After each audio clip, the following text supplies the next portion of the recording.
I never read the 50 Shades books proper. However, I did edit books of that nature for years, and all of the like erotic e-fiction that I edited was exactly the same level of quality as 50 Shades, which is to say, like, 50 Shades was this fluke that became a massive hit. It started out as Twilight fan fiction. Yes. Basically, like, published on LiveJournal or something, I think. And it just happened at the right time and took off. And the women's erotic fiction like that is very focused on rules, rules and like a bullet point list of things that they want. Like, there has to be a rich man who takes an interest in like a kind of frumpy, mousy, shy woman, and takes her agency away, basically. But they make it an S&M game to give it this gauze of political correctness, like she's consenting to it. So in the old romance books, they would just like have rape all the time. But in like 2010s ones, they have to do it through S&M, where it's like a game of consent, but it's still the same essential content. Like, she was a feminist. She believed women should be in the workplace. She believed in strong women, but then she met this rich guy who was also a werewolf who, she didn't have to make any decisions anymore and she could do whatever she wanted. It's all a fantasy about like basically being a rich housewife instead of having to work. Buy my novel, Escape from the Village, from major booksellers online. Go to escapevillage.com. Subscribe to the Substack. Go to fountainheadforum.substack.com. Support the forum. Go to buymeacoffee.com/fountainheadforum. Thank you. Welcome to the party, pal. This is Fountainhead Forum 268, and we're talking about sexuality in movies and books and how those things have been portrayed and how things are getting more politically correct. I also wanted to say that this is definitely not safe for work. We use some pretty strong words during this, and we're not afraid to do that. This is Fountainhead Forum 268, and returning for his second visit is Jack Mason. We have full video capabilities now, so we can see him. And we're just going to talk about popular culture. I think how sex has been portrayed in popular culture over the years, and just and really just where we think popular culture is going. Maybe in the age of Trump, and how we're going to go from there. Jack is he really sees a lot of things that I don't see, and I don't know why I don't see those things, but he has this appreciation for the stuff that you just go see it on a deeper level, Jack, and that's why I appreciate your perspective. And you're also really damn funny, so that's important too. Thank you. This is I didn't know anything about this guy until I saw him at a little mini conference, and then it's like, wow, he's the funniest guy here. That's always a good that's always a good thing. Yeah. So how are you, Jack? I'm terrific. I'm, a little sluggish after what feels like 3 months of Christmas, but I'm trying to get back in work mode. So yeah, 3 months of Christmas. One thing is I was just talking to Jack, and I both live in the Austin area, and this year, every time this massive pollution of cedar pollen hits the air, and sometimes I lose my voice. I'm sneezing all the time. And it seems like it's a year where that just like the cedar pollen's taken this year off or something. I'm talking to people. Everybody's having an easy January. It's wild, but yeah. So I'm feeling pretty good. Yeah, I didn't know there were places without horrible allergies until I went to California for the first time. I just thought that everywhere, every day, everyone's eyes woke up swollen, red. Just used to it. I think you do. And I and everybody has different allergies. I mean, I find that I lose my allergies if I go to a more humid climate, which, and it always drives me nuts when people tell me that it's humid here. It's not humid here. It's hot here. Humid to me. It's hot, and it's the worst of all worlds to me. Yeah. Sometimes I think getting away, of course it's not as dry here. And, it's funny. You talked about California. It's certainly much drier there, but I noticed it go away when I lived in the Pacific Northwest, which is always a constant gray. So, yeah. Mm-hmm. Anyway, Jack, something I've been wondering, and I forget, what do you do exactly? I just podcast. Okay, I wasn't sure if you did other things like you, because I know you were doing reading or something like that. But I mean, if you can podcast full time, that's more power to you. Yeah, Jack Yeah. also goes by the Perfume Nationalist, so it's Jack the Perfume Nationalist.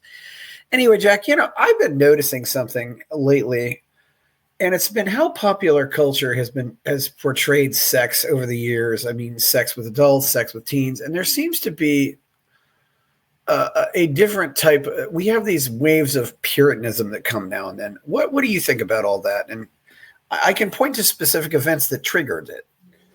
I don't think we've ever been in a time in human history more superstitious and afraid of sex in real life and in depictions in media. The censorship surrounding it's obviously different from the censorship of the comparatively mild censorship of the like 50s and 60s. It's mainly about how you can't show eroticized female nudity, and you can't show anything being done for a man's pleasure. Like you can't show blowjobs. Really, everything has to have this like awkward comedic tone. But you can never show women's breasts ever. I mean, that's basically like the N word now. If you like see a boob, I guess Zoomers mainly, like letterbox Zoomers, are trained to think that female nudity on screen is an act of rape that reaches out of the screen and re-rapes the audience. So that's partly responsible for it. But weirdly, people still live in this like totally antiquated, inaccurate, dated paradigm and pretend that there's sexualized female nudity in all media, which there hasn't been since Showgirls basically ended that in 1996. But people still recite those kind of dated academic little observations like women are always sexualized. Women are always made to take off their top. They're not anymore. The signature kind of sex scene now is from the genre that I call girl boss wine horror, where it's like a middle-aged kind of harsh woman who isn't threatening to women viewers with her beauty, and she's undergoing some psychological horror plot, and she drinks wine and leans back on the fridge, and it shows her having like kind of meaningless sex from on top, where she's not very into the guy, and she has her bra or fully like a sweater on. She's always on top. There's no nudity, and she's not interested in love or relationship. She's only interested in her job. So that's what we're allowed to. And endless, another thing that I really hate is the endless try hard politically correct cunnilingus scenes. If they show sex at all, it will be this like a guy like acting totally enraptured and like hungry to like give head to a woman on the first date. And this is a reaction to in the 2000s there was a movie called This Film Is Not Yet Rated, about like the rating standards and what got you an NC-17. And famously, a couple of like cunnilingus scenes got movies NC-17s in the 90s. So cunnilingus became this like feminist calling card thing where they put these really try hard movies to show how politically correct try hard scenes to show how politically correct the sex is. It's always been about making sex politically correct, but I can remember, and I haven't. It's funny. I hardly go see any movies at all since the coronavirus insanity. But if I really just go by what I hear about. I don't consume the culture like I used to, but it's, I can go back and look at some movies that were maybe.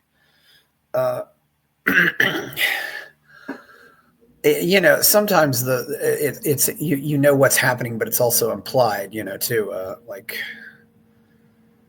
say in you don't really obviously they try that they want to because they want to keep movies rated R because it'll get more of an audience. But let's say a movie like American Pie in 1999, that's very politically incorrect in a lot of ways, and I don't think that would fly nowadays. What do you think?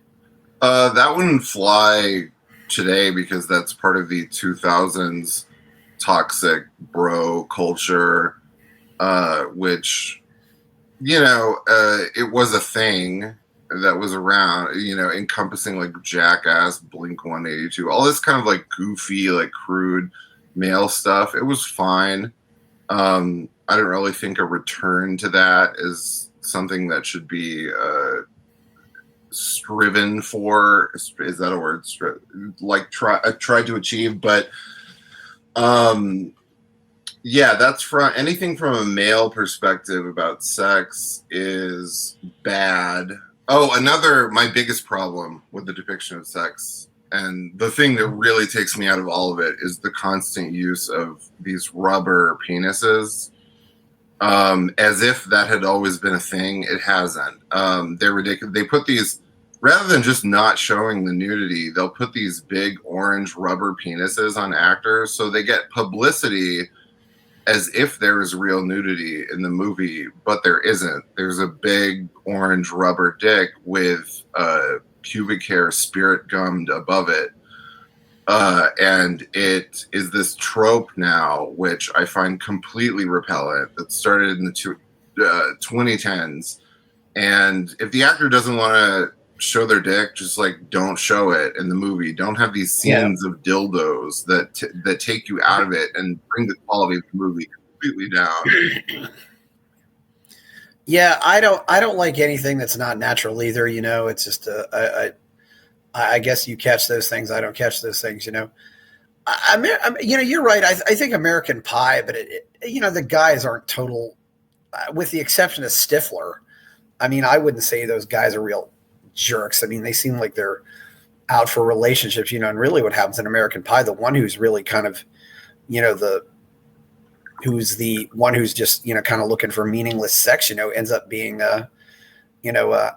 Allison Hannigan's character, I've actually never seen American Pie in full. Yeah. So but I remember its reputation. I remember all those sequels constantly being out. Just that kind of 2000s image of like a guy like looking for like the hottest girl, like that kind of thing doesn't fly today because nothing can be from any kind of male perspective. Jack, from the same year, and having at least one common cast member, and of course also one of the same words. What would you say about American Beauty?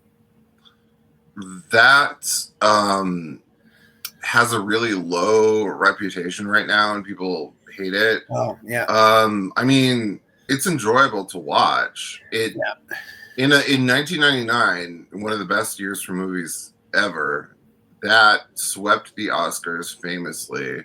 Yes. And it was a new kind of darkly comic quirk that looked really great at the. I mean, just the imagery, like the rose petals and all of that kind of 1999 CGI rose petal stuff. It looked good. You watch it now, and everyone is primed in this ridiculous like witch hunt way to see like grooming everywhere and age gap relationships and everything, and that's why it's unpopular now. But I was shitting on it years ago, but the current sex panic hatred of it makes me want to reevaluate it and say it's good. So Jack, when I think about why a movie connects with people or doesn't connect with people, and when I watched that movie, my favorite scene in that movie, no doubt about it, is got nothing to do, well, only a little bit to do with sex, but when he blackmails his employer for $50,000.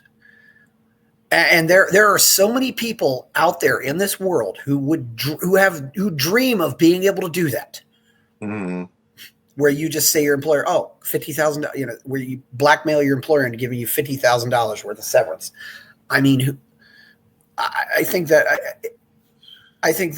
whole thing that work sucks probably resonated with a lot of people too, which is what maybe that's not the politically correct way of looking at it, but because of course, I think what's happened with Kevin Spacey, alone probably is part of it too. But it really is this whole thing that you have an empty life and you're just losing. You're just losing yourself, and you're having this soul crushing career, and just here's a guy who says, no, I don't want to have a soul crushing career anymore. I want to go back to being optimistic and about the future like I used to be. Yeah, and the jobs get worse and worse and more dehumanizing as time goes on. So the kind of boomer Gen X jobs that they felt trapped by in the 90s seem cushy and luxurious now. You know how everything in the 90s was about like how dehumanizing having a cubicle was? Now you're lucky to have a cubicle. You have to sit at a table with a bunch of women,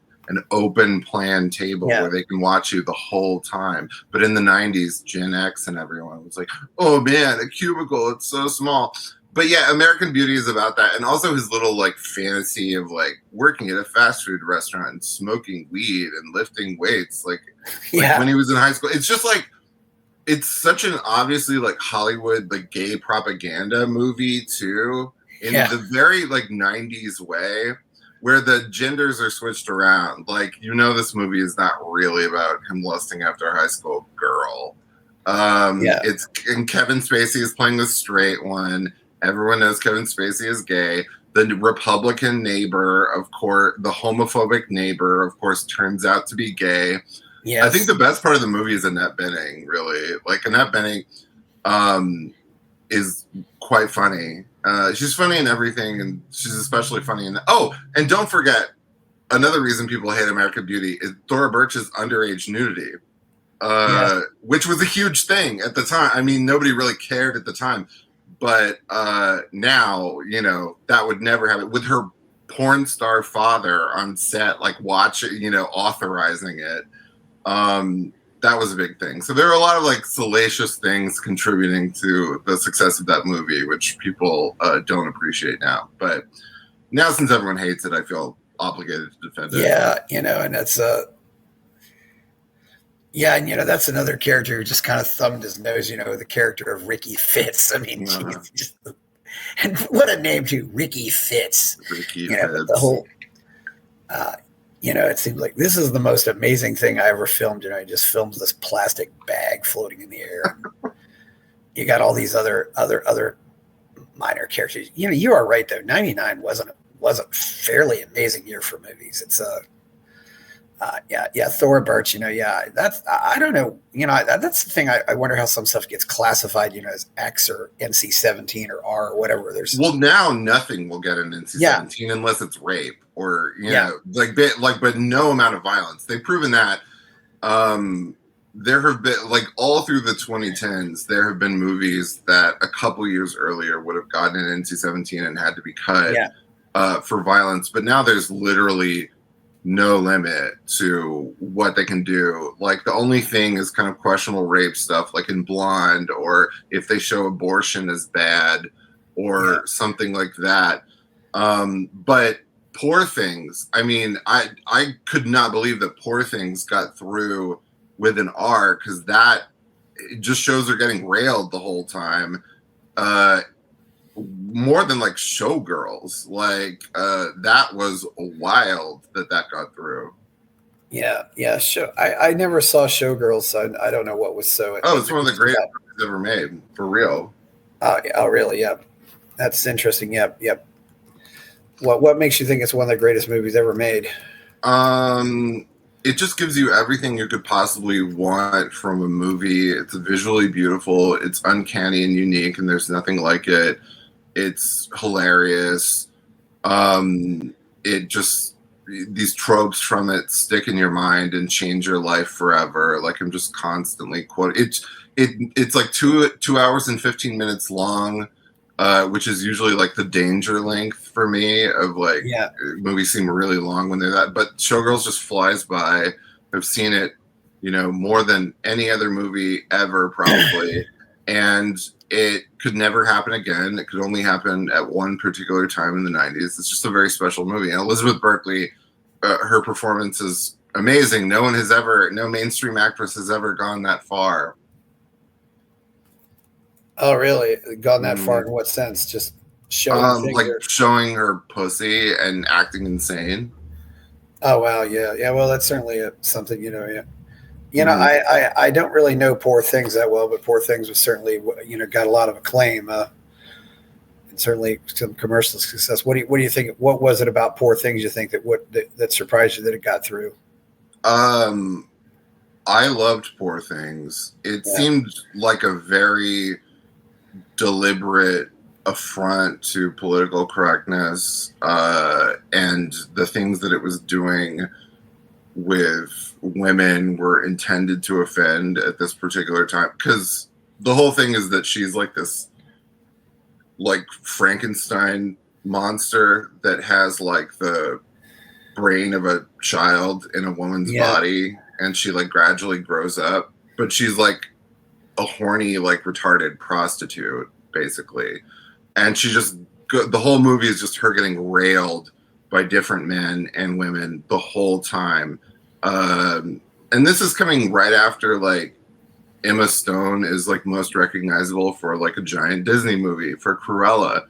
So just seeing her yeah, doing constant full nudity, getting railed, and a lot of the situations are like very dubious. I was waiting for a big backlash against it when it got dumped on Hulu, and it finally did. Like the woke people were mad about it, but it kind of obscures the sensationalism of the content with this CGI steampunk fantasy aesthetic that makes it a little less shocking. But I don't know. I was very shocked by it, and very shocked that it was this like Oscar sweeping thing. yeah.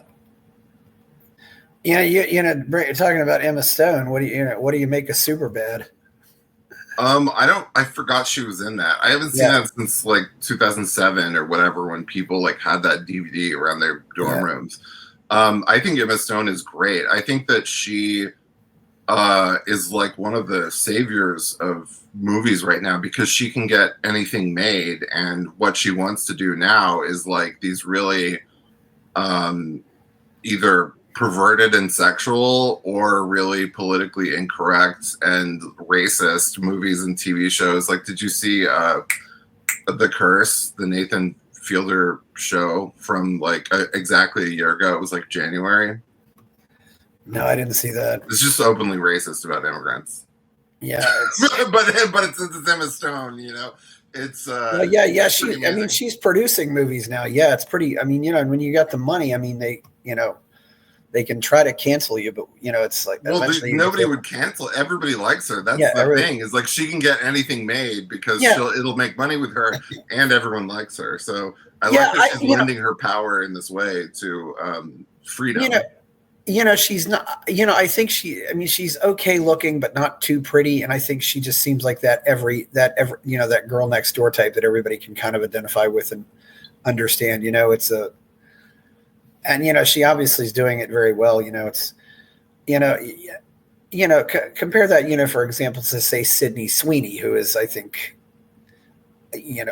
she just seems like she's a lot of fun. I don't care about her rack, but it's a You don't care about Jack, I never really have cared that much about them. I mean, well, Sydney Sweeney seems like a girl that would hang out with just about anybody and just have fun with. That's yeah. God saw it, pointed that out. She seems like somebody who's normal, who would never really be easily offended. Which is probably why hosting Saturday Night Live is perfect for her. I see those body wash genie commercials, and I just kind of think to myself, this might save Western civilization. Yeah, no, I like her a lot, and she Yeah. over the last few years has been a very fresh presence, because she's one of the only like sexy, big-breasted white young girls that's been allowed through during the age of DEI, and so that caused this backlash against her. But she got famous for Yeah. Being on Euphoria, and her performance in the second season of that is what made her career, where she's like vomiting and crying in the bikini in the pool. That's amazing.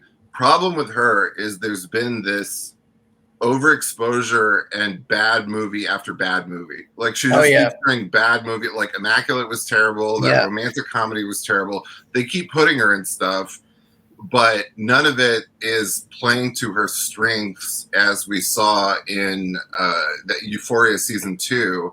And it's all this kind of like middle of the road stuff.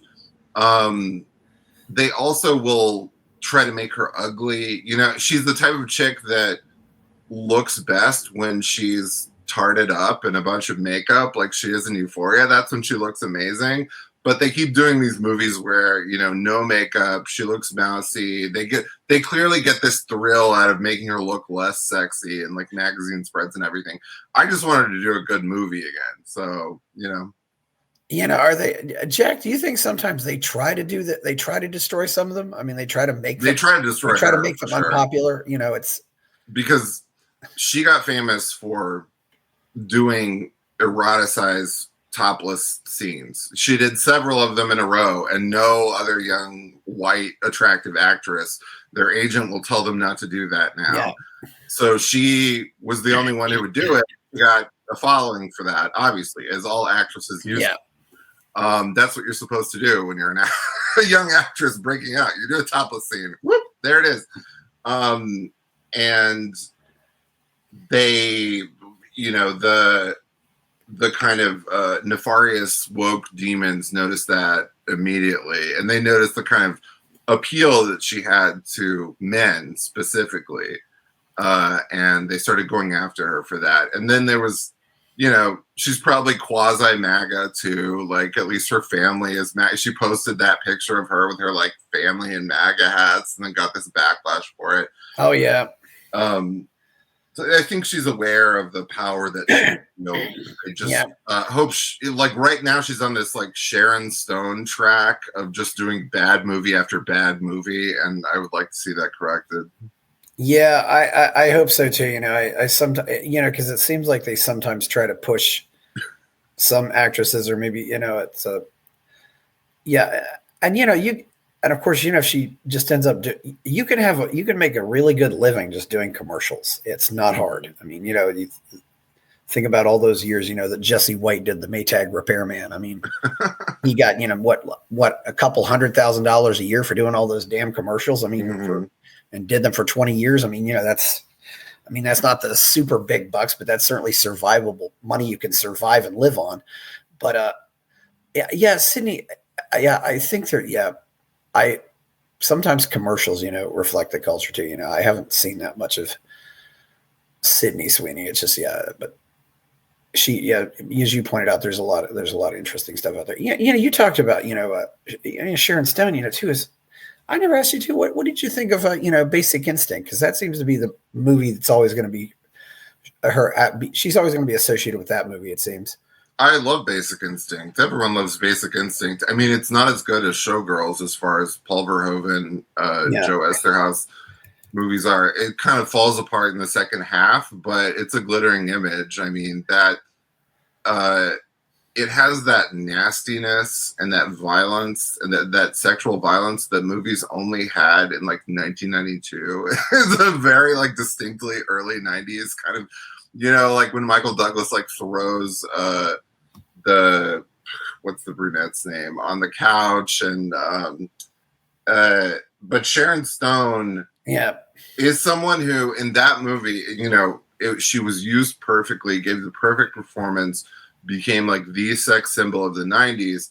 But it seems, I've always thought there was like bad blood against her, and that she pissed people off and people didn't like her in Hollywood just because of the level of like career sabotage that occurred after that. Like one, not just bad, but terrible movie after another for Sharon Stone all through the 90s. It's like the only good things were Basic Instinct, Total Recall, and Casino, and everything else is like, you know, it's like, how did someone this famous get put in this many just abject disaster movies? And I think she's like kind of a bitch and piss people off. I think that doesn't help either. I mean, if you're a pain in the ass to work with, it's going to catch up with you. You know, it's and she's crazy. I mean, she's still crazy today. She shows up at awards King shows. Solomon's Mines, you know, irreconcilable differences. You know, there's a few movies. Yeah, you get. It's almost like sometimes they want to put you into. I don't know if. Yeah, it is interesting though, the whole thing about bad movies. And but the magic of the scene in Basic Instinct now with like high definition, it's just obvious that it's her thigh crease, right?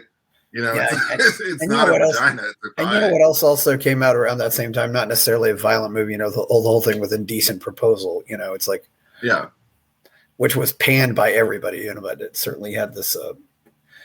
It was certainly a movie people talked about because I think everybody wonders. You know, well, you know what would I do if I was in that situation? You know, Just do it. Let her have sex yeah, with the money. It's like never complicated. Like who yeah. Let's. cares? Like this is a straight people problem that like having sex with someone else one Yeah, it is a time straight people problem. Yeah, you know, it's that's the end. We can never. You're like okay, you know, just get the money. Let her do it. But yeah, Indecent Proposal is good. I mean, I love all the erotic thrillers. There's a lot of interest in them right now.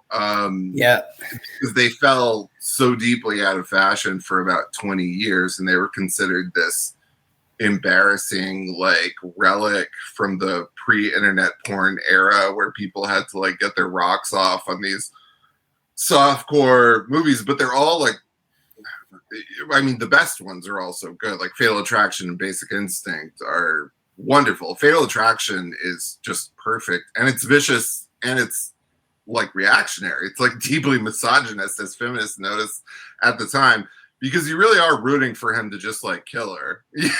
You know, yeah. the You are. violence against Yes. her at the end is really brutal, and it really, you know, zooms in on how she's repellent because she's like a high-powered, single, harsh, single woman in the city.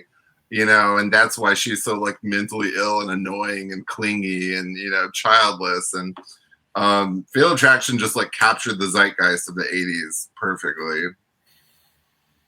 Yeah, I've seen Fatal Attraction, but it was a long time ago. It was certainly a very popular I movie. think Yeah, they made a woke TV series of it now. You know, they have to yeah. desecrate everything. You know they don't show the crazy obsessed woman very often anymore either. You know, there were other movies out there too that dealt with that issue. You know, They there. they they have to do this corny thing of showing a backstory that excuses her behavior. So Yes. if she's crazy, it's merely because she was abused or the patriarchy conspired against her. You know, they just can't depict women as being evil naturally on the same level as men. They have to have an excuse. You know, there was that Alicia Silverstone movie called The Crush, and there was that and you know Jack, going back, have you seen Play Misty for Me?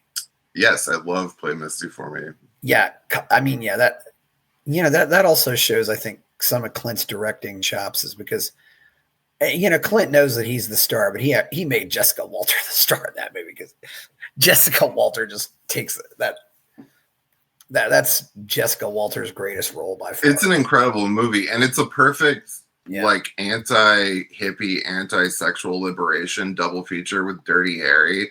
It's like Dirty Yeah. Harry is about the dangers of male hippies, and Yeah. Play Misty for Me is about the dangers of liberated hippie women. So, you know, Yeah, she shows up in his life and all that stuff. You know, there's another, and boy, I'll tell you what, there wasn't any much of anything else for her after that either. It's really, she did a lot of like character roles. She did a lot of television. She showed up on a really good episode of Knots Landing where she was reunited with her Play Misty for Me co-star Donna Mills. yes, And then she got famous late in life for Arrested Development for Lucille Bluth. But she was amazing. She was always so funny and beautiful. Like she looked exactly the same in Play Misty for Me as she did when she died. You know? yeah. It's kind of, I didn't realize she was getting that old. Yeah, but she was died in 2021. She'd have been 80. Yeah, but that's always the movie. You know, you should show guys. You know, if you said want to avoid the crazy woman, you know, just Well, I like that Play Misty for Me shows how gross the kind of 70s free spirit relationship model is. You know how in 70s movies they're all like, I don't want anything too heavy, babe. Let's just stay while things are good. Like this, like A Star is Barbara Streisand, Chris Christopherson, A Star is Born, like nothing too heavy, babe. And Play Misty for Me shows how gross that is and shows the consequences of it when you like do that to the wrong person. So it's a nicely reactionary movie. yeah. You know, Clint. Yeah, it's a It is, Clint's a DJ, it sometimes shows the price of fame and just, you end up with this crazy woman who becomes obsessed with you. That's funny. Jack, you go back to the 70s. When you brought up Thora Birch in American Beauty, have you seen The Little Girl Who Lives Down the Lane? I saw it long ago. I don't remember it that strong. That's like Jodie Foster and Martin Sheen. Was that made for TV or is that a real movie? No, that was a theatrical movie. Okay. But there's that scene, where she gets into bed with him. And, and I guess that she's just getting into bed with him. But, it's, 1976. Well, Martin Sheen was an adult, but the wouldn't happen now. she gets into bed naked with him, I guess. Oh my God.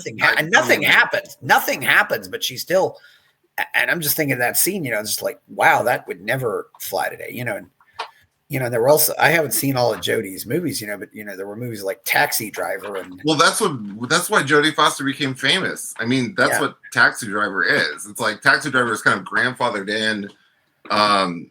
People don't view it as salacious in the way of something like Pretty Baby or like Blue Lagoon now, the Brooke Shields movies. But the whole Taxi Driver thing is like, like every fashion designer every 10 years does like the collection inspired by Jodie Foster and Taxi Driver. It was a 70s thing. Only in the 70s could you show stuff like that. Even in like TV movies, like I watched some early 80s TV movies recently. There's one called Fallen Angel that stars, what's her name? Dana Hill and Richard Major. Oh my God, you've seen it? My skin was crawling. That was completely, I mean, it was good, but it was just, it goes on and on in a way that they would not do today. And that was just on TV. Yeah. Dana Hill very tragically died rather young because she had a really bad case of type 1 diabetes. Because she looks really unhealthy when she's in like National Lampoon's European Vacation. Like she's transformed. Yeah, Dana Hill did a lot. Yeah, Dana Hill did a lot of roles. Yeah, that's one of those.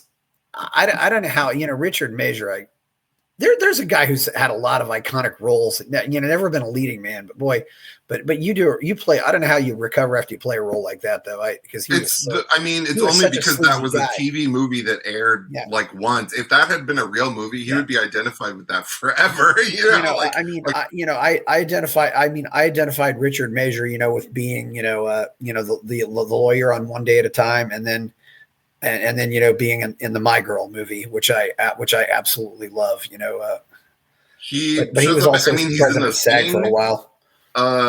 He's in The Thing. He's in more recently Lena Dunham Girls. He plays a pervert boss in that too. He shows Girls. That's right. Yeah, he was playing on Girls. Yeah. Yeah, he's giving her the shoulder massage. Yeah.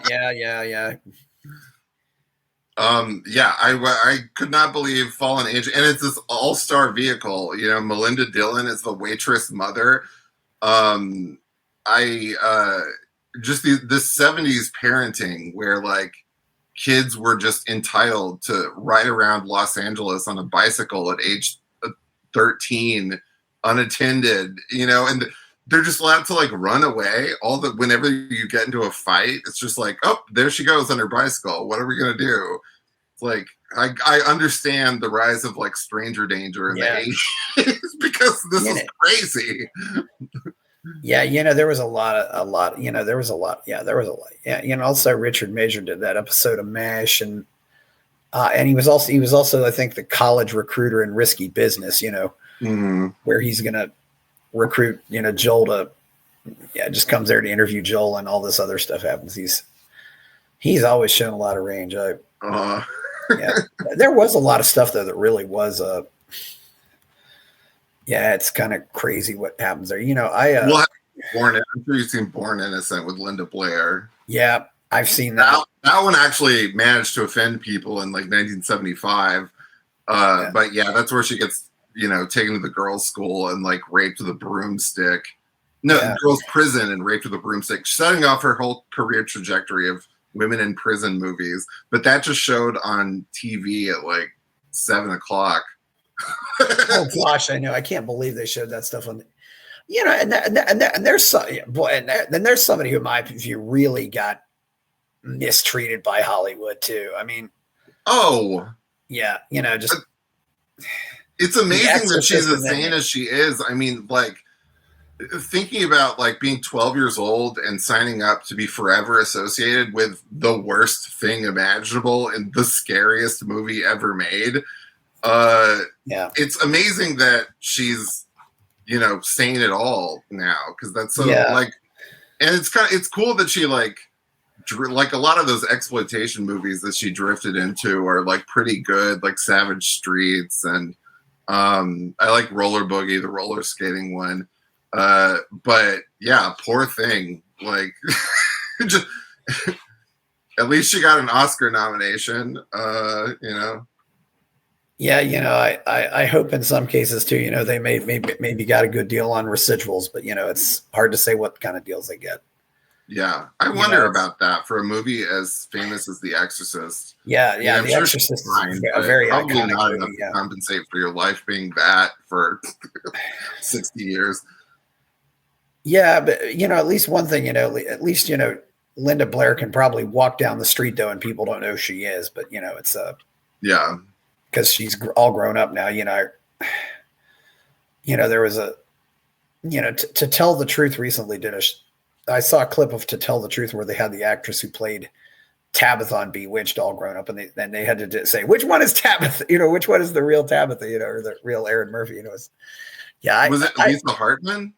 No, Tabitha was the TV series. That was Erin Murphy was the on the Oh, original okay, show. okay, yeah, Yeah, that was because I actually remember the Tabitha spinoff, even though I was like 6 years old. I remember watching it, but I also remember, but the other thing too is Bewitched got canceled in 1972. It was too early for Tabitha to be grown up, yeah. They but it rapid was, aged her soap opera style. yeah, all this rapid aging, with, but that's that's a show though too though that you talk about a show I think that portrays femininity in a positive way. I think I loved Samantha Stevens. I thought she was just a great character, Yeah, and she also went on to do TV movies about rape. Yes, she did, yeah. What do you do? What do you do after an icon? What do you do after a role that's so?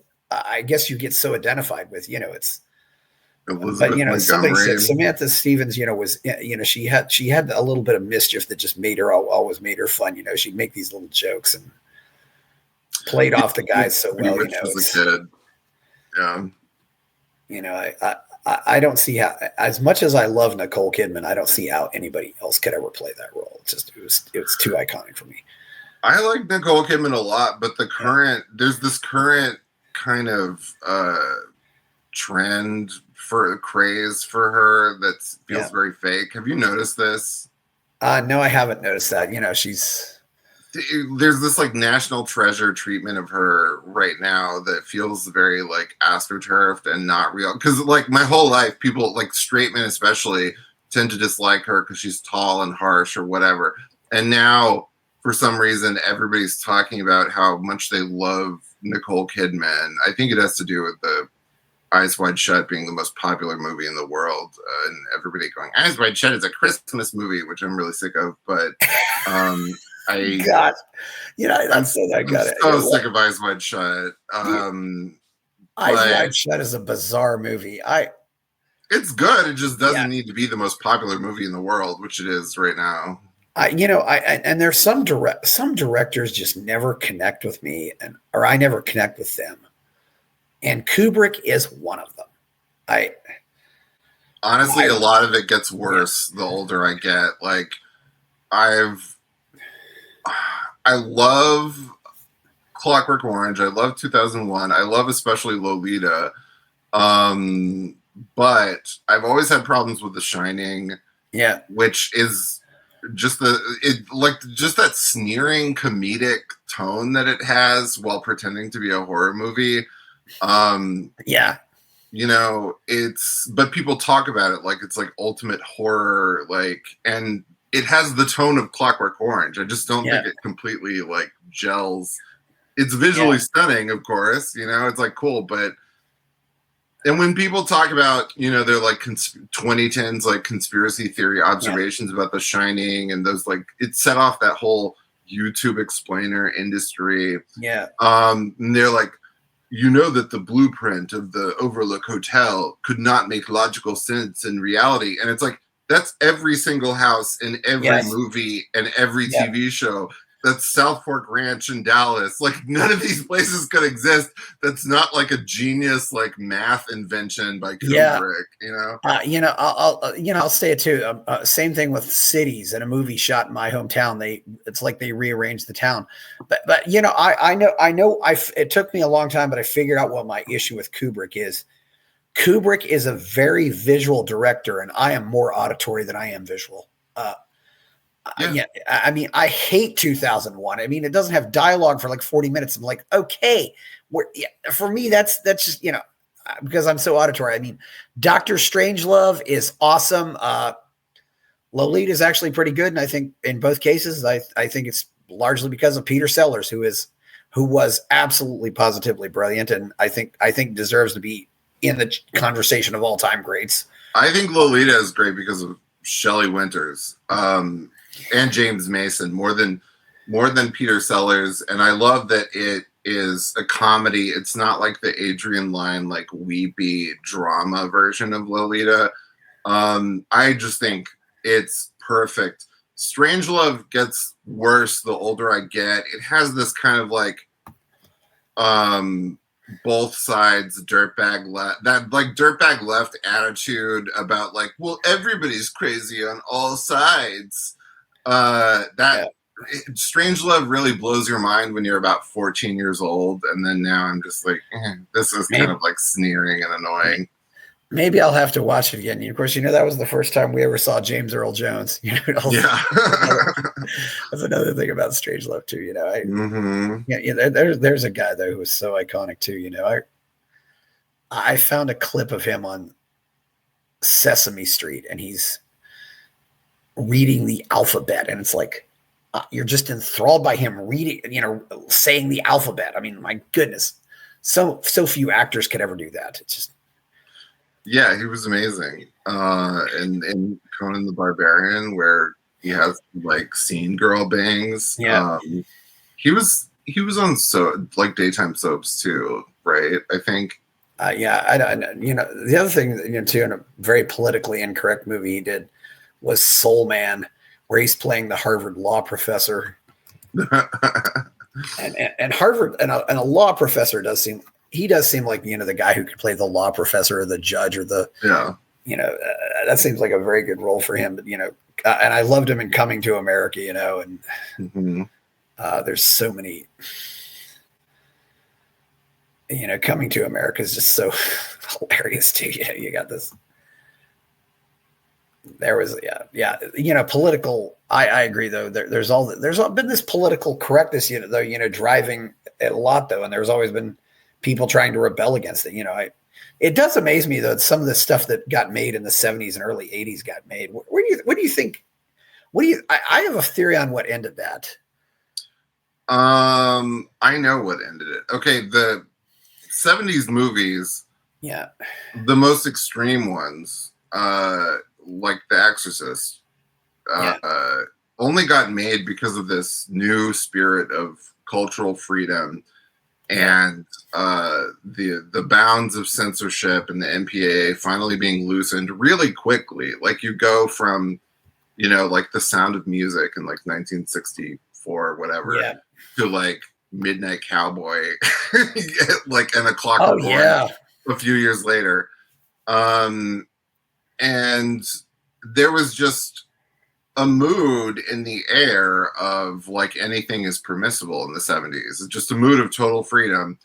And then when it came time to deal with the consequences of that. And when AIDS popped up as this seemingly preordained punishment for the sexual freedom of the 70s, that kind of came to an end.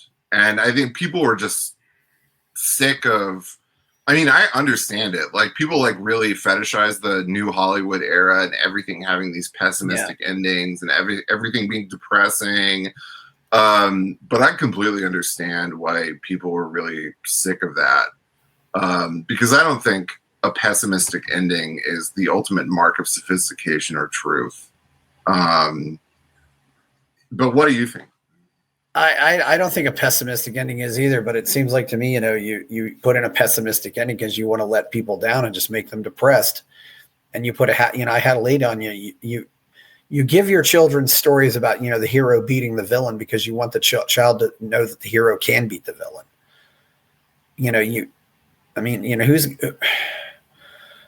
Who wants to go watch a Superman movie and watch General Zod kill Superman? Nobody wants to see that. Yeah, and this is why Star Wars and Jaws resonated with people so deeply. And even though those are like new Hollywood movies and they seem very 70s and like arty when you watch them now, they have the reputation of putting an end to the auteur artistry of that decade, which is ridiculous. But Star Wars resonated with people because it came in the late 70s and it was using all of these mythic tropes, using a big, sincere orchestral score in a way that hadn't been done sincerely in a long time. I really do think the orchestral score is a big part of Star Wars. I mean, it really does. It just has this movie of triumph. You hear, and then you hear, you always hear the Imperial March when Vader comes on, and it's a very, very iconic movie. And I think just and there is a clear good versus evil there, and it's certainly. And I think a similar thing needs to happen now, like. Good versus evil needs to come back because we've had such a long slog of like 15 years of gray area, 20 years, gray area, anti-heroes, no good or bad. Yeah. This stuff is so trite by now, just everything being like a complicated anti-hero. It would be nice for media to come along where good is good and bad is bad. Yeah. Once again. The one classic example, and I think would be Walter White in Breaking Bad. Yeah, and like Tony Sopranos, all the prestige golden age of TV shows.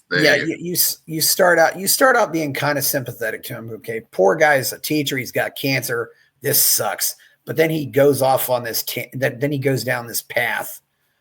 And it's almost like, and then he turns into kind of a madman. Yeah.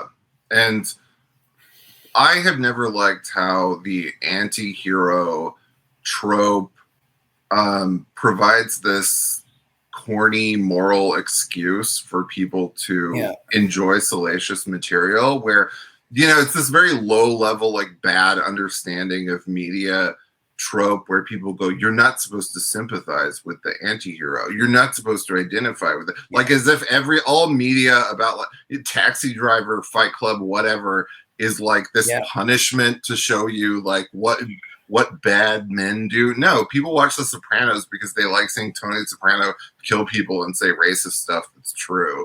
Like they don't watch it as this lesson about the mob, like.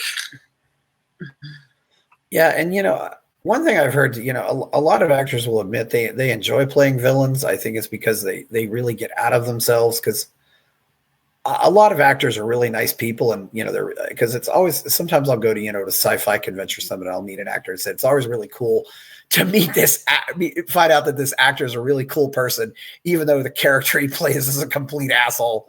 You just that. And you find out too, for example, that on Little House on the Prairie, Allison Angram and Melissa Gilbert are actually really good friends.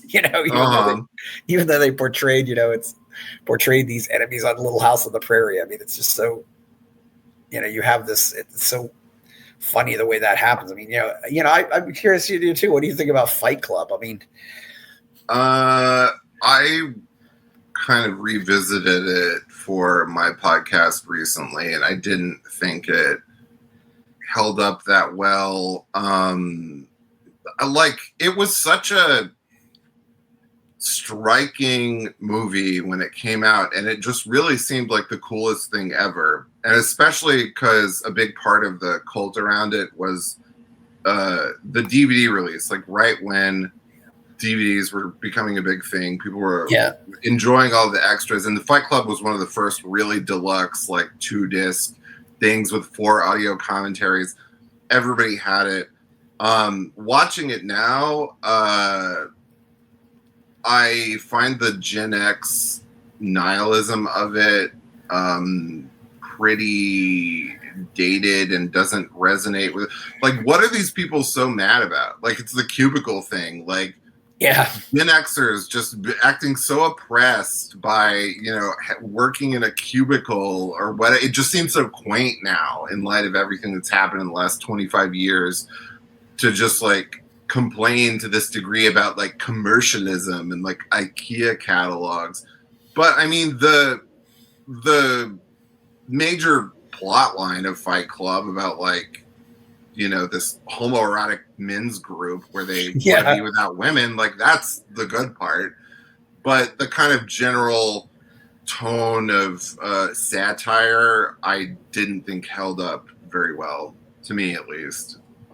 Yeah, it there does seem to be maybe a satire, and this also, came out before we were totally connected. I mean, most of us probably didn't have cell phones, and we might have had broadband internet at home, but so I wonder if that's maybe an era where we weren't quite as connected as we were now, and I wonder if that has something to do with it. Fight Club is certainly another interesting movie from 99 was a very interesting year a very good year for movies. I mean it's and although that wasn't necessarily commercial successful, I think it definitely made people think about a lot of things.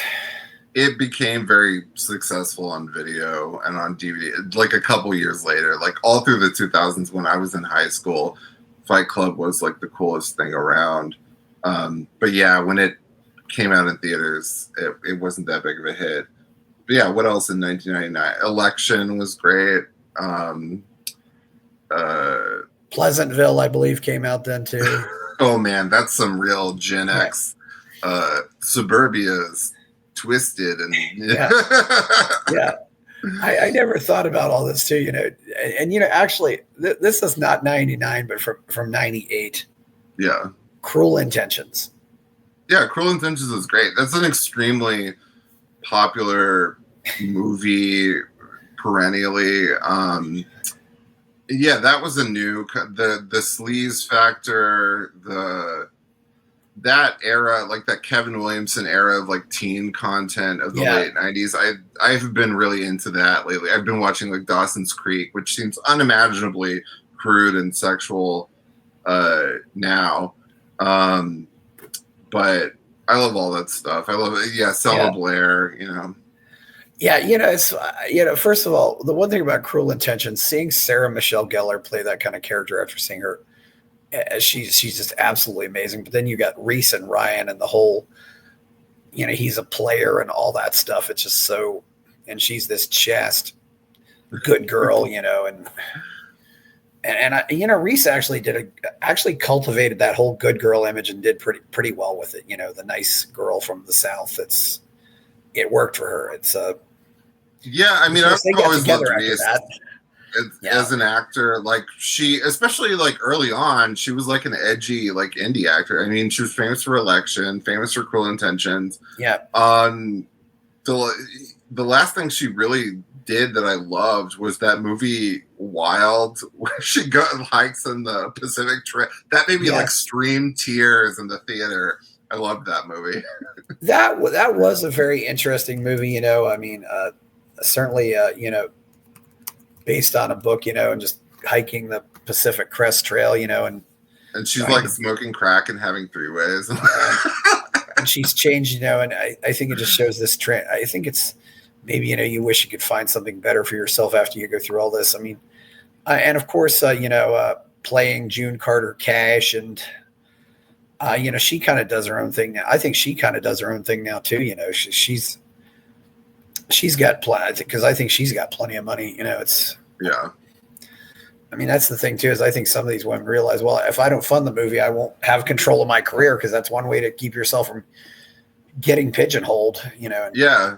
And it's way better for them to throw their influence at good movies rather than like charity slush fund nonsense. Yes, charity slush fund nonsense, or getting involved with causes. Yeah. I mean, these.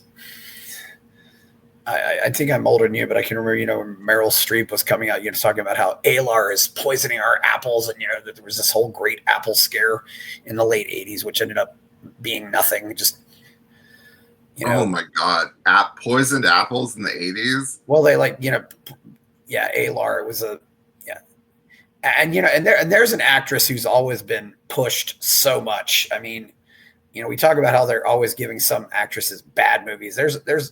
There's an actress who always seems to be given good movies. She's always given the best movies, and that's why it's impossible to like dislike her, because she's in so many good movies. Yeah. But yeah, like especially in the 2010s, she was pushed in a kind of unsavory way, and had pretty, like everyone else her age, pretty bad Trump derangement. Yeah. But yeah, I can't dislike her, because I love Sophie's Choice. I love Manhattan. I love The Deer Hunter. I mean, all the like late 70s. I love Death Becomes Her. Like,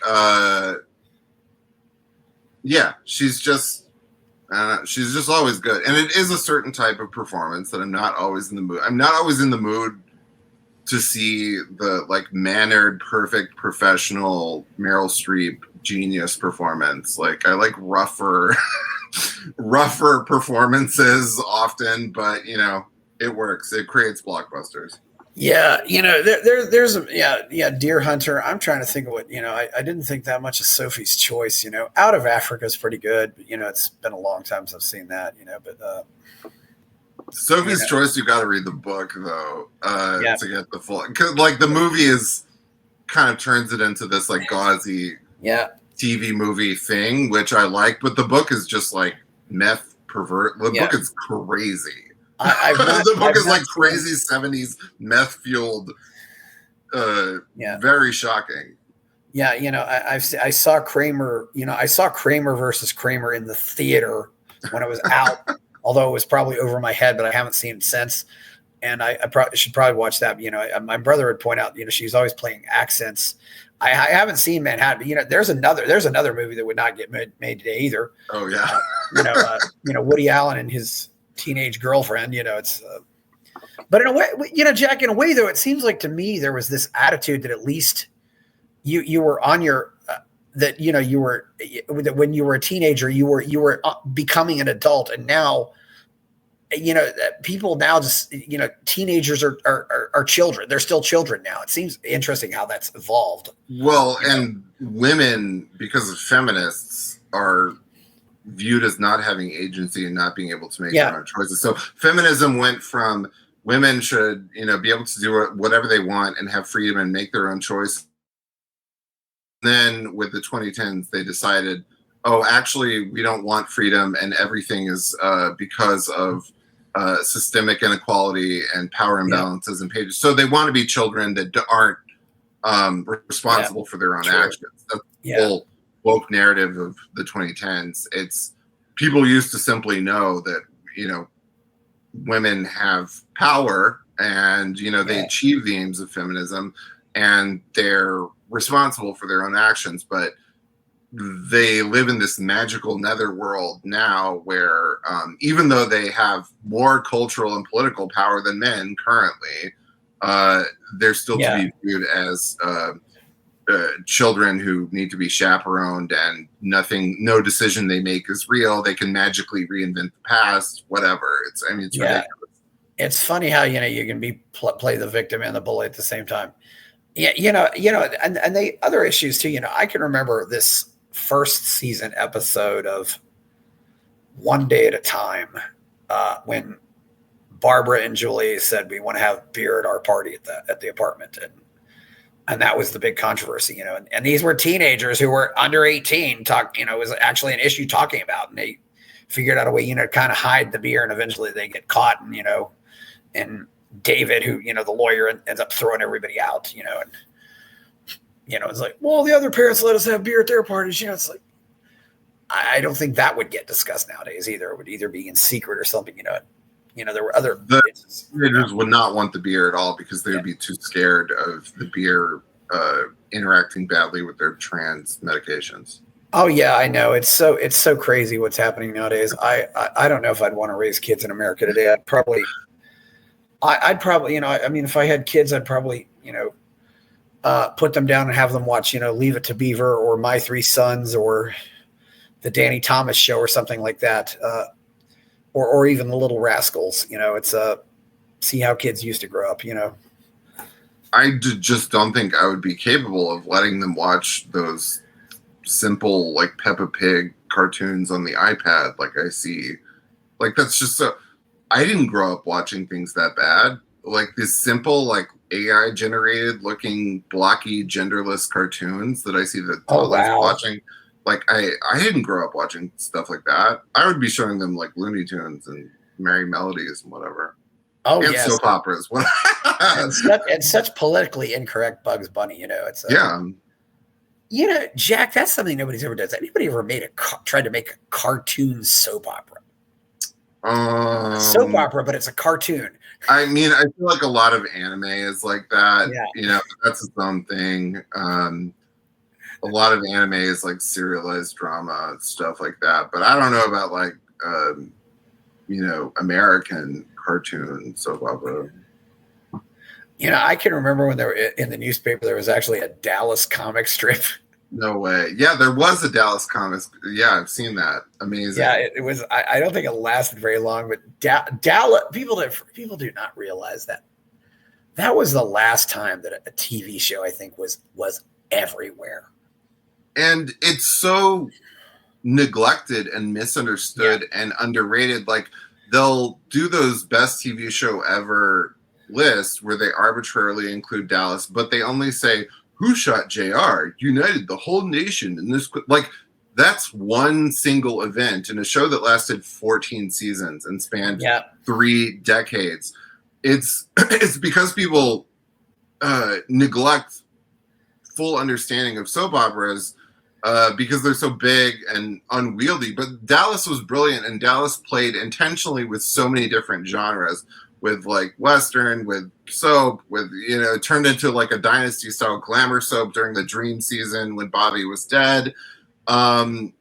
Melodrama, woman's picture. It did all of these different things, and all they give it credit for is who shot JR, this cliffhanger that's resolved in one episode. And it was the first, not quite the first. Peyton Place was really the first prestige TV, but Dallas was one of the first like prestige, like cinematic quality TV shows. Like if you look at 70s TV before that, nothing was that, confidently cinematic. It was a new sensation in the air. Yeah, and I remember.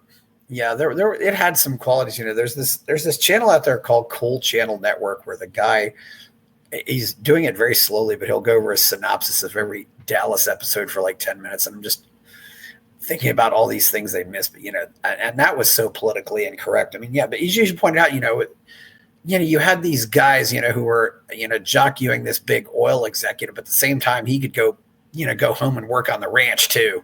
And was cow punching and all that stuff, which I think made him easy to identify him because, he was still a guy who was, even though he built this company and became a really rich man, he wasn't afraid to get his hands dirty.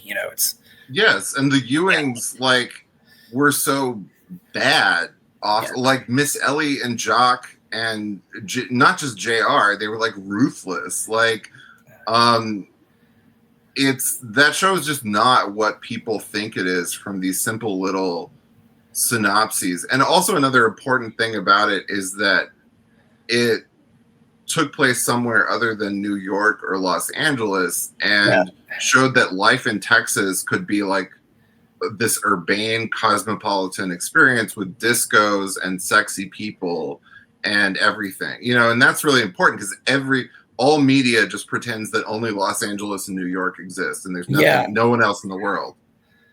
I think people do appreciate it when they take a show outside. Of course, because so many of these shows are shot in New York and LA, it does make it a little more realistic. But I think they did shoot a lot of I'm not really sure what they did, but they did a lot of it on location. It's like kind of each season they would do like half location shoots and half studio and kind of mix it together.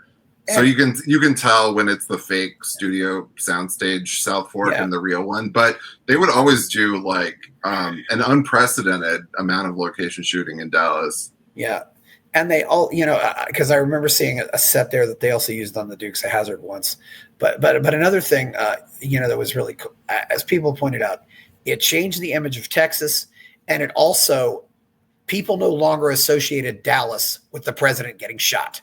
Yeah, so true. And that was, I think that was really big for the city of Dallas, because they wanted to get this, they wanted to be known for something else, and so they had this soap opera, that was.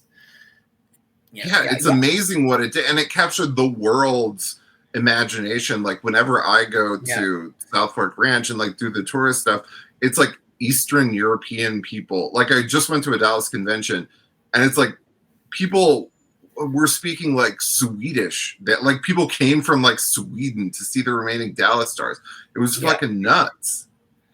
Yeah, people have said that actually made a difference possibly in bringing down the Berlin Wall, because it did, because they saw American, excess and consumerism, and they watched their bootlegged Dallas tapes, and they saw the glamour of America. Yeah, isn't that, you learn about America from J.R. Ewing? Oh my goodness, And there's another case too, where you look at you look at all the it's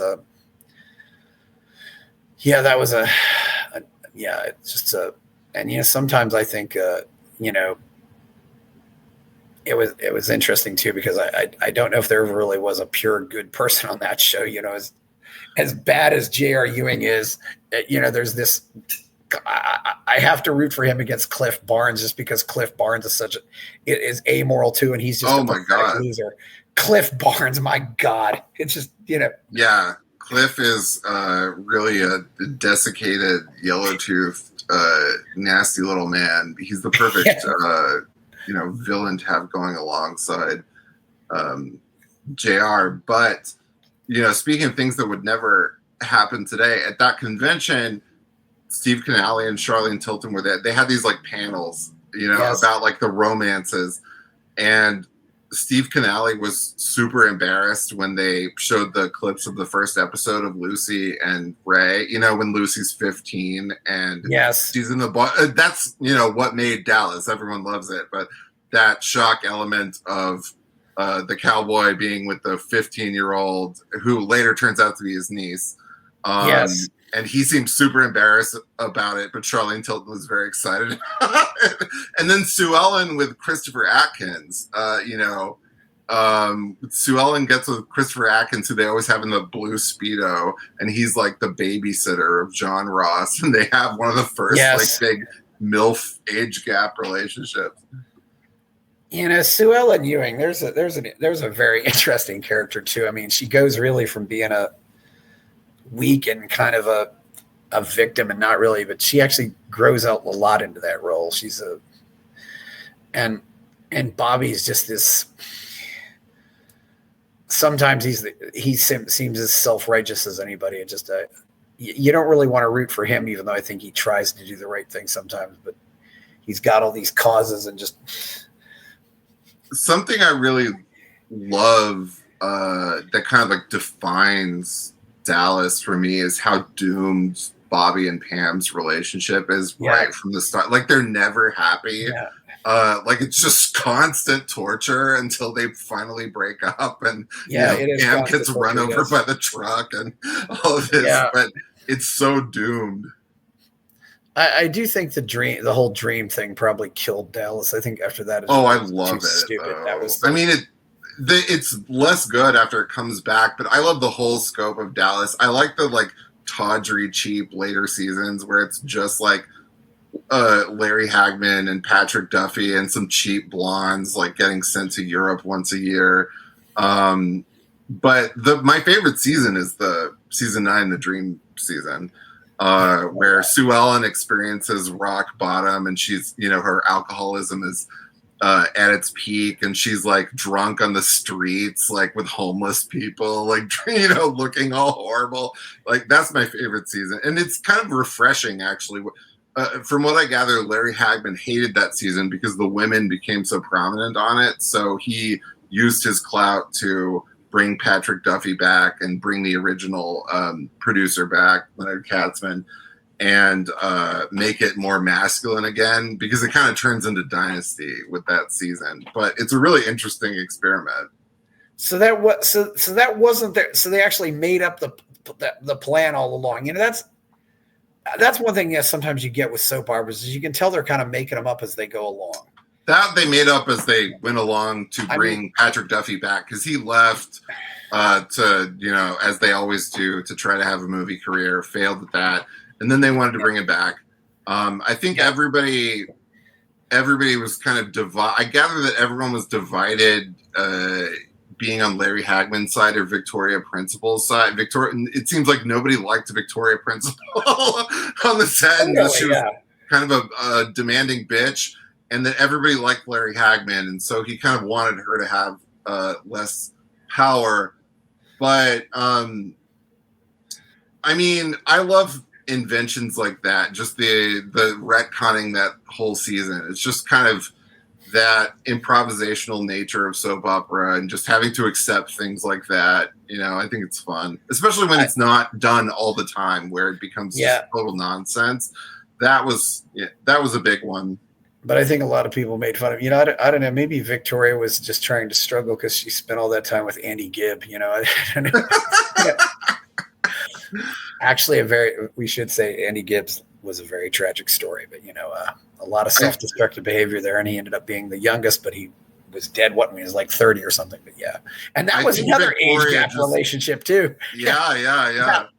I think it just dragged on, and Victoria didn't want to do it for so long, and she kept demanding more money and kind of being more of a bitch. And she was like, I read that they specified the number of swimsuit scenes that she would have per season. Like that was in her contract, which is really oh my goodness. Like, because that that really does draw viewers in. Those the cheesecake swimsuit scenes where they're all in the pool and you can see everything. It's Sue Ellen. It's like, whoa, you can see this. Sue Ellen, yes, and let's not forget Mary Crosby. Also, some others. They really got the most beautiful women in the world for that show. Like all the secretaries, everybody has that lustrous 70s hair.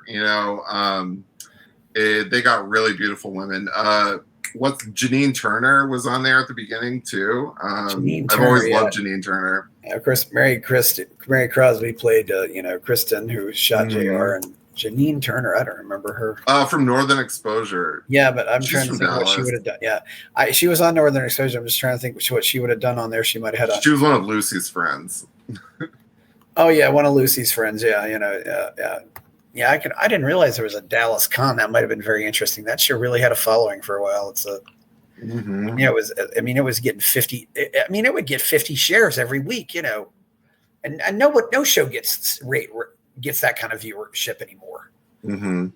And it's just it's so changed though from the fact when we had 12 stations on the TV and the 3 big networks. Now we've just got so many options. It's hard to tell. It's kind of hard to measure what is popular and what isn't popular anymore. It's also fractured into niche things, and there's just this whole worlds of like seemingly high budget TV shows full of celebrities that no one watches, that you hit like all those Apple TV Plus shows that will have like Harrison Ford and stuff in them, and you've never heard anything about them. Like, who watches them? Oh yeah, she did 3 episodes of Dallas. Yeah, well, they do sometimes. It seems like to me now they're making less episodes. I think they're putting more effort into the episodes. Oh, I don't think they're putting more effort. I think it's just a cost cutting, maybe cost cutting measure. And I hate the current format of like 10 episode seasons a year apart, because you don't get the kind of rich world building that you got with the conventional network TV seasons of like 25 to 30 episodes. Like all the Dallas seasons, all the Knots Landing seasons, those were all like 30 episodes at the peak. And everything is so plot driven and so like important in these little like speedy 10 episode seasons. I don't think it has improved the shows. Yeah, well, sometimes back in the days of I Love Lucy, they might produce 35 a season or something like that. Yeah. The one thing I remember about Dallas that they did do, the one thing that was also nice too is Dallas would shoot all their episodes, air all their episodes. So they would air all the episodes in order. And so in March, you would get the season finale or so. And then they would go back and start over and do them all again in order. So if you missed anything, you could watch it again. Now they don't do that at all anymore because they have to, always put in new episodes in sweeps. So it's, new episodes, reruns. I definitely prefer the old format of, doing all the episodes in order, then all the episodes in order again.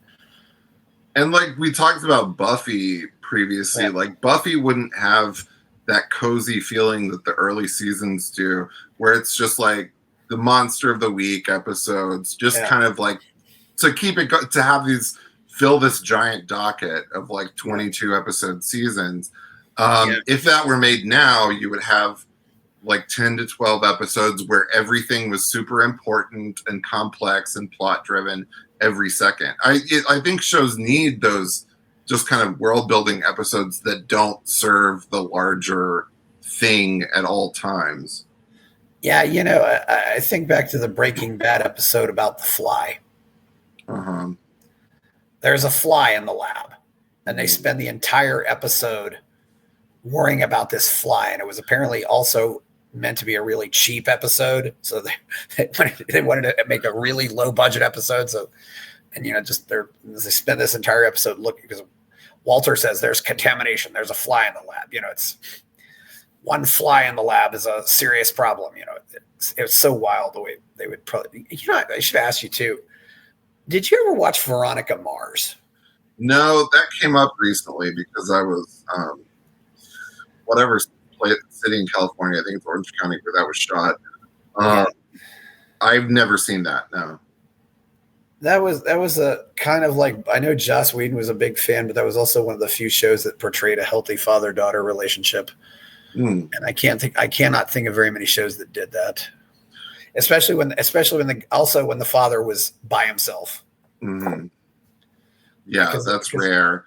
No, I'll try that out at some point. And like, as I get through all of the like 80s, 70s, 90s shows, I'm looking more to the like 2000s ones now. So there's always more shows to watch.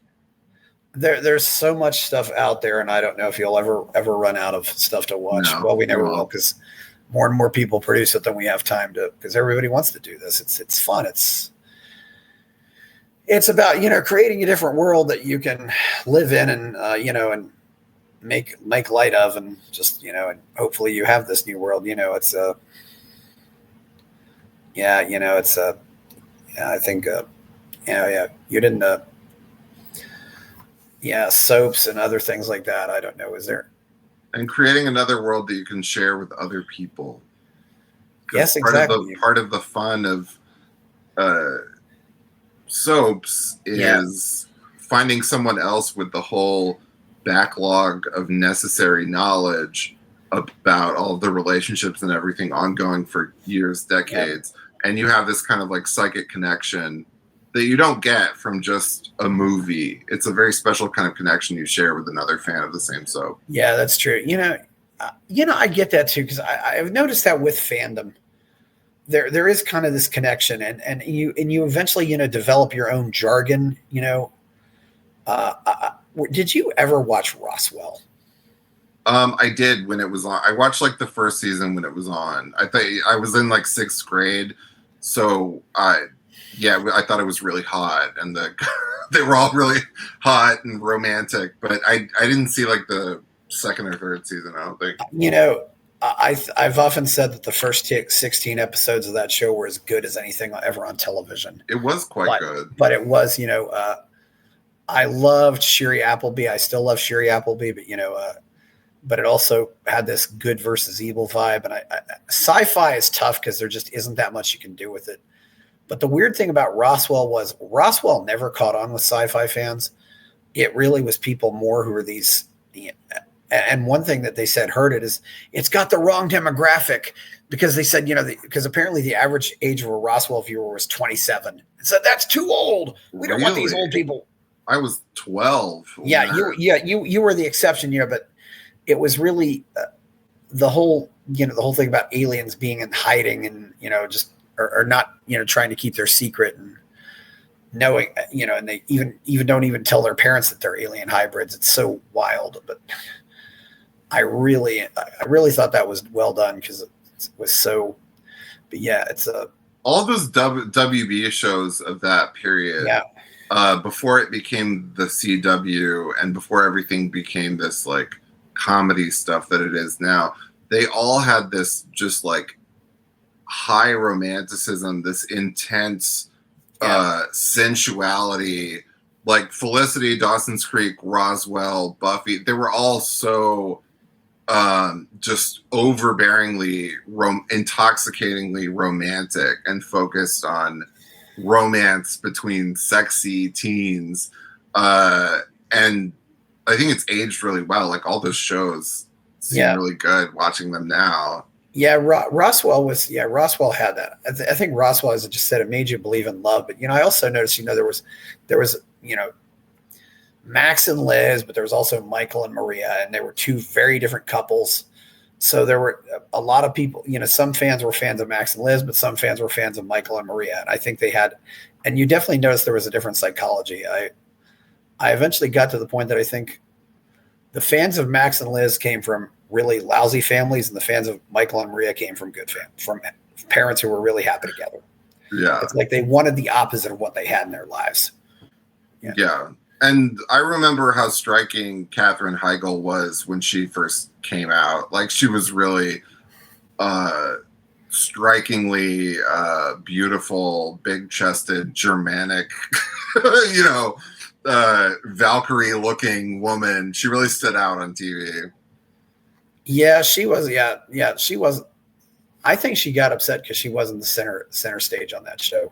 Yeah, I mean, she like burned every bridge soon after that by like trashing all the writers of all the shows that she was on and everything. But she was beautiful. But it does beg the question: why did she take the job? She knew she wasn't going to be the star of that show. It's I mean, don't take the job if you're not going to. Because one thing I learned from Roswell is you can tell when the actors are having fun and when they're not having fun. I mean, when the actors are all gelled and working together, but boy, the tone really changed in the second and third season. It just wasn't nearly as good. You can tell that, and a good example of that is watch Knots Landing, where all of those actors were really close crew. They're still friends. They did a bunch of other things together. Yeah. And they liked each other. And then watch Dynasty, where clearly everybody is coming to work alone and leaving work alone. And it seems like nobody was friends on Dynasty at all. And it gives Dynasty this icy kind of alienating feeling versus the warmth of Knots Landing. Yeah, you have to wonder, were Joan Collins and Liv Evans really fighting? It's yeah, it feels like Joan Collins was just in a separate UFO over here, and then the rest of the cast is over here. And John Forsythe seemed pretty demanding and kind of crazy too. It depends on who you hire. I mean, as sad as it was, I remember when Matthew Perry died, but I remember when everybody on the Friends cast all got together and issued a joint statement. It's like it's like they were still thought of themselves as a unit. And you can tell watching. Yeah. I mean, I've been rewatching Friends recently, and I cannot believe the quality of it. Like I had not watched it since sixth grade, and it's so good, and they're all so good. Even like people who I don't typically think of like Jennifer Aniston as being the most gifted actor, but she is on. She's really fucking funny on Friends. Yeah, but I don't know if there will ever be a TV show in ever again that starts with the same six people and lasts 10 years and finishes with the same six people. It's obviously whoever made those casting decisions made a smart move, because they got people who really worked together and made it work. And like sometimes they all held out for higher salaries together. It's like you bring people together and get them to work as a unit. And I think that's I don't know if it's the people or but I think that's a testament to all of them. It's I never watched much Friends, but certainly remember that quality about it. It's you said you had about an hour and a half, Jack. It's been a cool discussion here. I hope I can get you back on sooner next time. There's always sure. I never asked you to. What's your take on 50 Shades? Oh, 50 Shades. I never read the 50 Shades books proper. However, I did edit books of that nature for years, and all of the like erotic e-fiction that I edited was exactly the same level of quality as 50 Shades, which is to say, like 50 Shades was this fluke that became a massive hit. It started out as Twilight fan fiction. Yes. Basically like published on LiveJournal or something, I think. And it just happened at the right time and took off. And the women's erotic fiction like that is very focused on rules, rules and like a bullet point list of things that they want. Like there has to be a rich man who takes an interest in like a kind of frumpy, mousy, shy woman, and takes her agency away, basically. But they make it an S&M game to give it this gauze of political correctness, like she's consenting to it. So in the old romance books, they would just like have rape all the time. But in like 2010s ones, they have to do it through S&M, where it's like a game of consent, but it's still the same essential content. Like she was a feminist. She believed women should be in the workplace. She believed in strong women, but then she met this rich guy who was also a werewolf who, she didn't have to make any decisions anymore and she could do whatever she wanted. It's all a fantasy about like basically being a rich housewife instead of having to work a job. Jack, I've always said, I read the first book and I've always sensed that book is an apology for gold digging. And I think she really is a gold digger. And, but she doesn't want to admit it. And you get the impression, she's graduating college and she's never had sex. So she's some prude who, maybe you just haven't found the right guy. But, it's just in this day and age, that doesn't seem that realistic either. And, I found them so unlikable, both of them.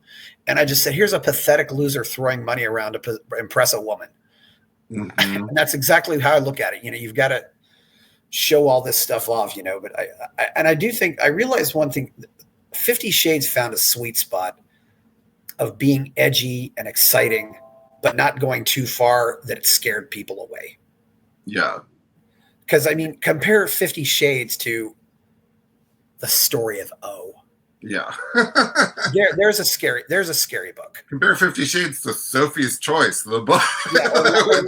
There's a lot of stuff out there that's scary, but see, you can be edgy enough to excite people, but not scare them away. And I think that's.